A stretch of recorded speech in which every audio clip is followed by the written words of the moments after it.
Olá, prezado aluno, estamos voltando aqui para a nossa aula, vídeo 2 da aula 9, de Introdução ao Estudo da Teologia.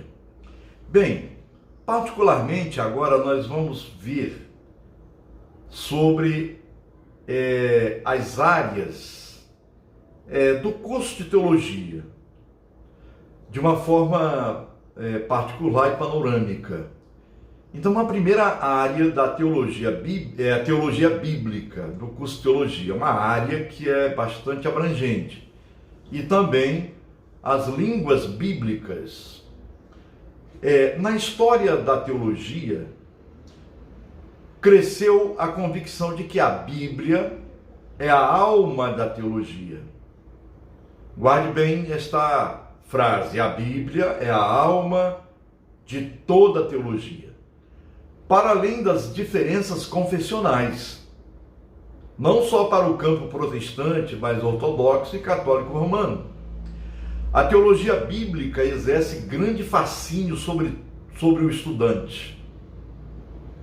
Passou a haver um interesse pelo estudo da Bíblia, não só por cristãos, mas também pessoas de outras religiões e até mesmo de pessoas sem religião.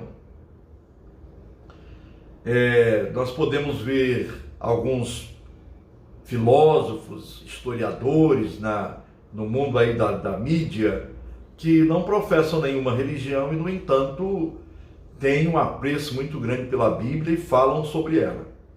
A Bíblia sempre constituiu a base da evangelização em todos os ambientes do planeta Terra, onde ela é bem recebida e mesmo em países que não permitem o seu ensino. Em partes da nossa história, a Bíblia foi contrabandeada. Aqui está entre aspas, que ela foi contrabandeada, entrou escondida, caixas e mais caixas em países como, por exemplo, a antiga União das Repúblicas Socialistas Soviéticas. A perseguição dos cristãos na União Soviética, por exemplo, ocorreu ao longo da história da União Soviética, desde 1922 a 1991.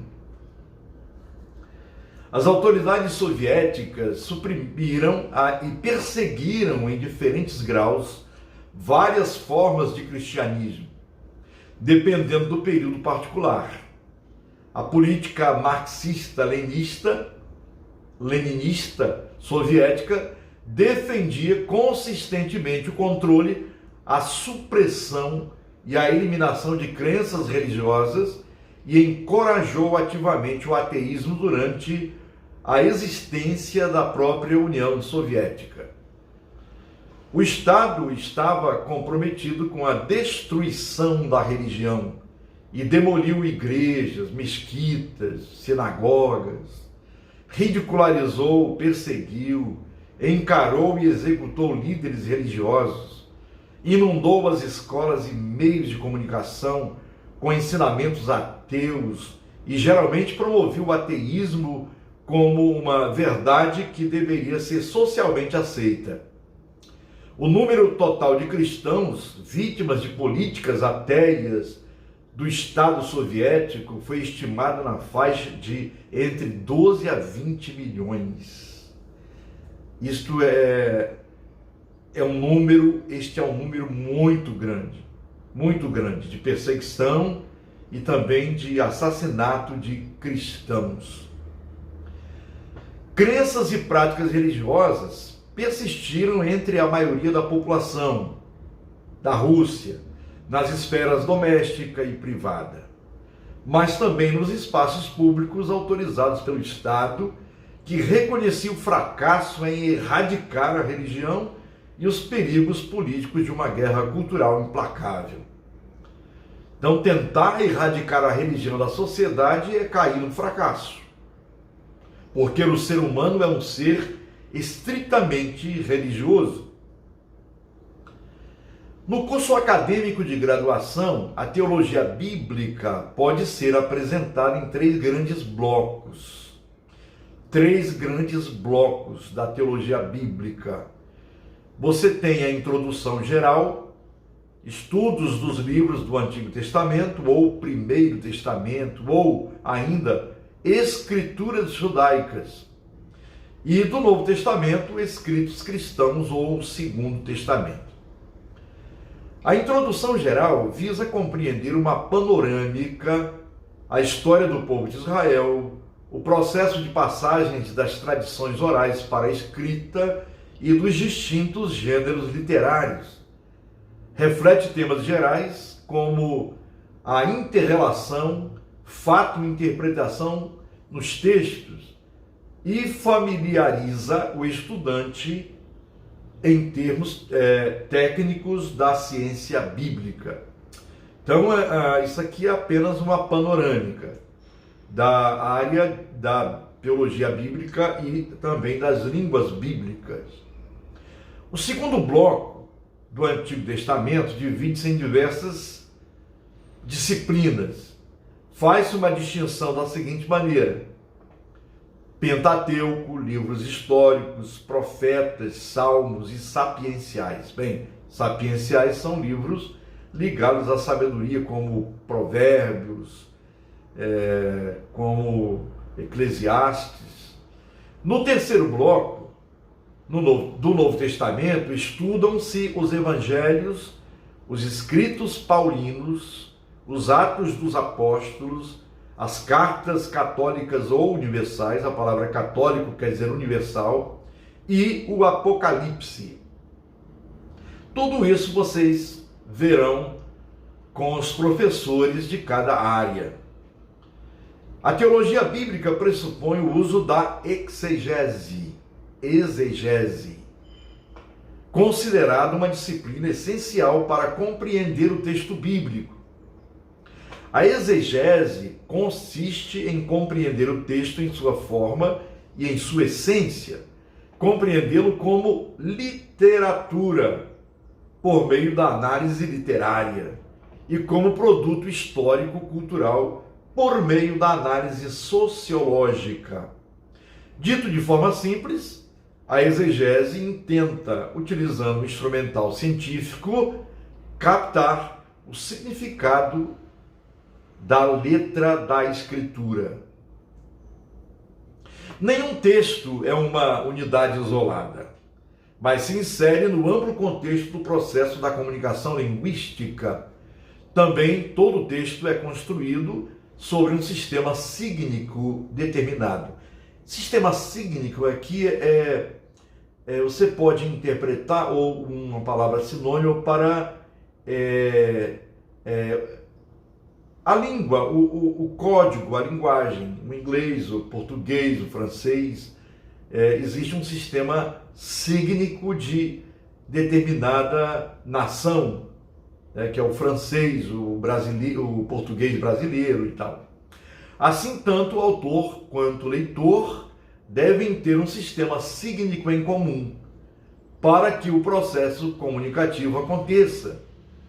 No caso da Bíblia, é necessário levar em consideração as distâncias entre autor e leitor, tempo, espaço, cultura, língua e etc.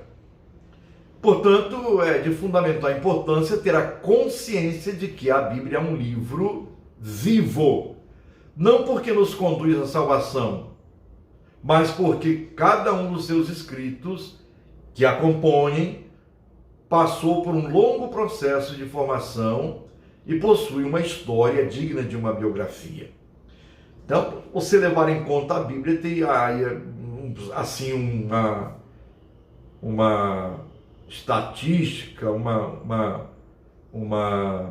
algo pensando em cerca de 1.600 anos.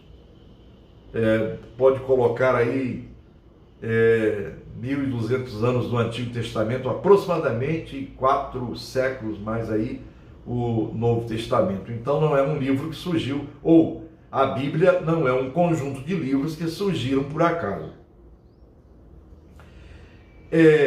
A exegese segue o itinerário. Itinerário é caminho. crítica textual. Crítica não é falar mal, é análise textual. Análise literária por meio das tradições, história das formas e história da redação e crítica histórica.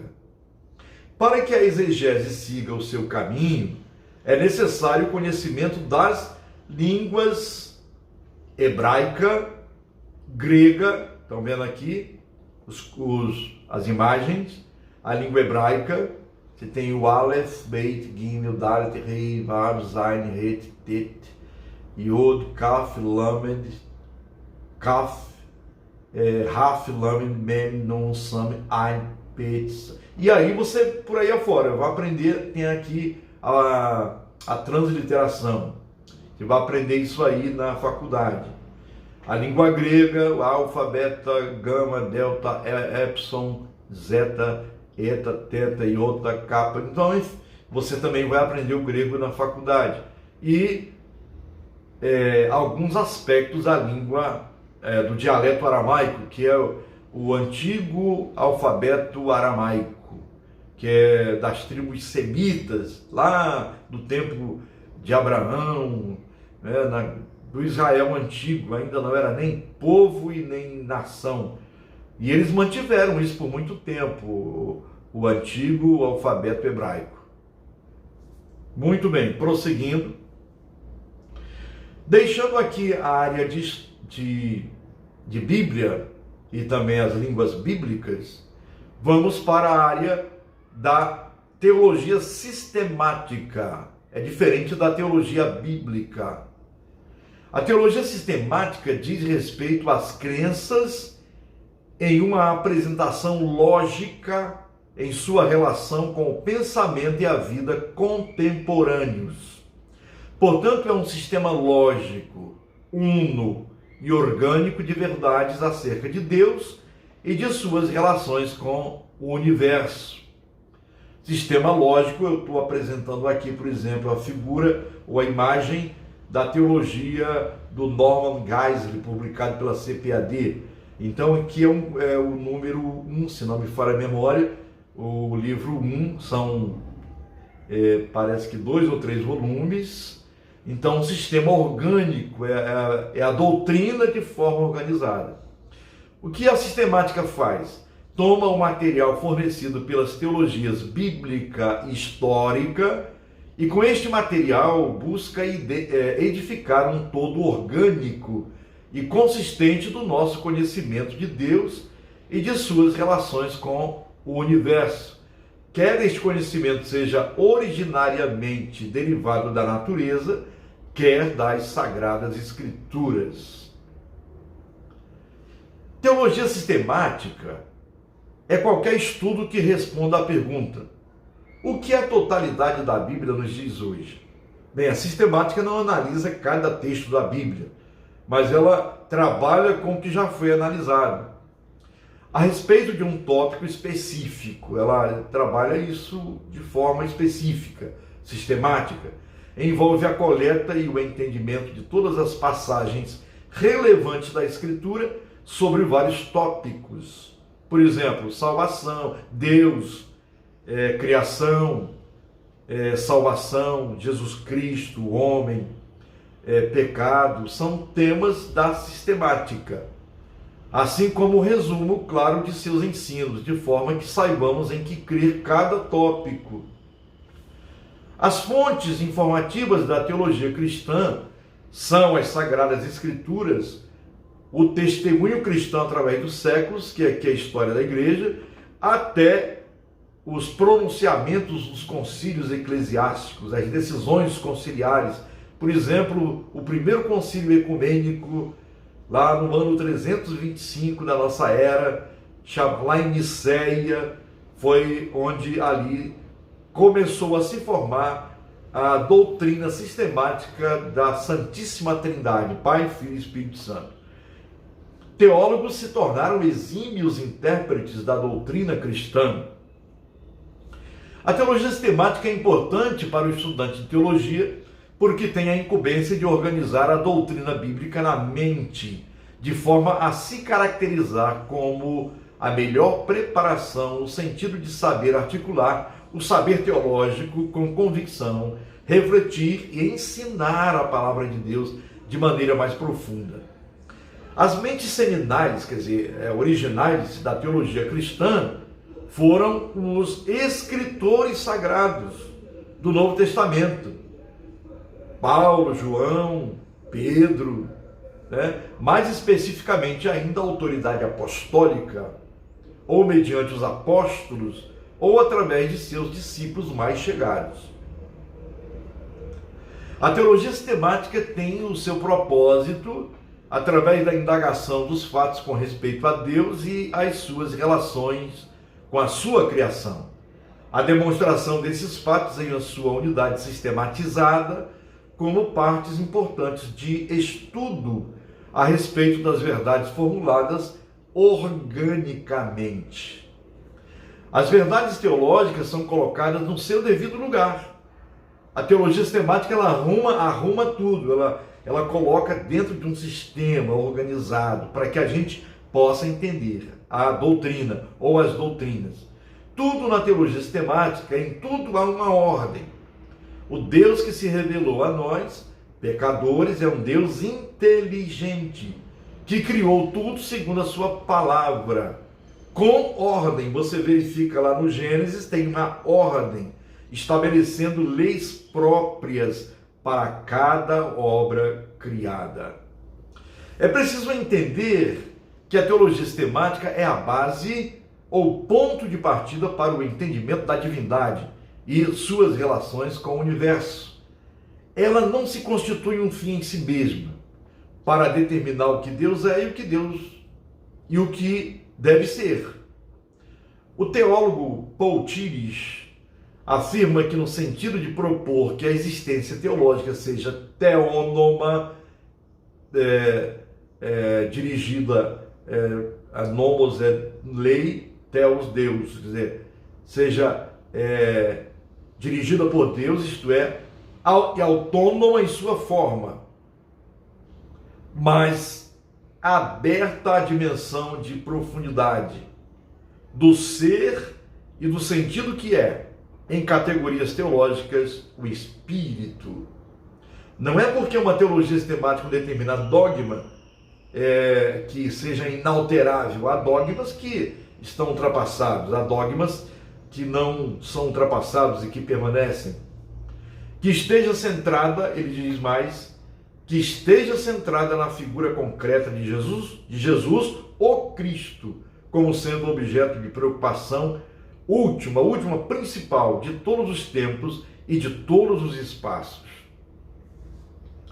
No próximo vídeo, que será o vídeo 3, nós iremos falar sobre outras áreas, por exemplo, em sequência, a área da teologia prática, pastoral ou ministerial. Então, até lá no vídeo 3 da aula 9. Um grande abraço.